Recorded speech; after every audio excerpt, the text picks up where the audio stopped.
அரபிக்கடலில் நிலை கொண்டுள்ள காற்றழுத்த தாழ்வு பகுதி இன்று ஆழ்ந்த காற்றழுத்த தாழ்வு மண்டலமாக வலுப்பெறும் என்று வானிலை ஆய்வு மையம் தெரிவித்துள்ளது.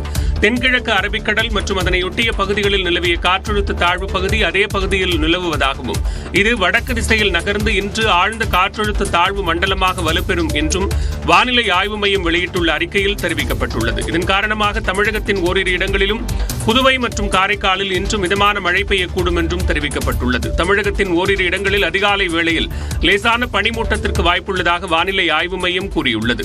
குமரிக்கடல் மற்றும் அதனையொட்டிய மன்னார் வளைகுடா பகுதிகள், லட்சத்தீவு, தென்கிழக்கு அரபிக்கடல் பகுதிகளில் சூறாவளி காற்று மணிக்கு 55 கிலோமீட்டர் வேகத்தில் வீசக்கூடும் என்பதால் இந்த பகுதிகளுக்கு மீனவர்கள் செல்ல வேண்டாம் என்றும் அறிவுறுத்தப்பட்டுள்ளது.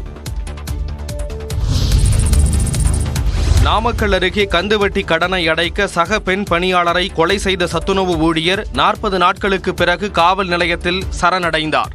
குமாரபாளையம் புத்தர் பகுதியில் உள்ள நகராட்சி தொடக்கப் பள்ளியில் பணியாற்றிய மாதேஸ்வரியை காணவில்லை என்று காவல் நிலையத்தில் புகார் அளிக்கப்பட்டு இருந்தது.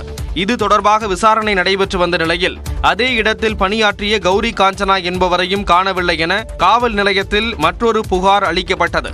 இந்நிலையில் 40 நாட்களுக்கு பிறகு VAO துணையுடன் கௌரி காஞ்சனா காவல் நிலையத்தில் சரணடைந்தார்.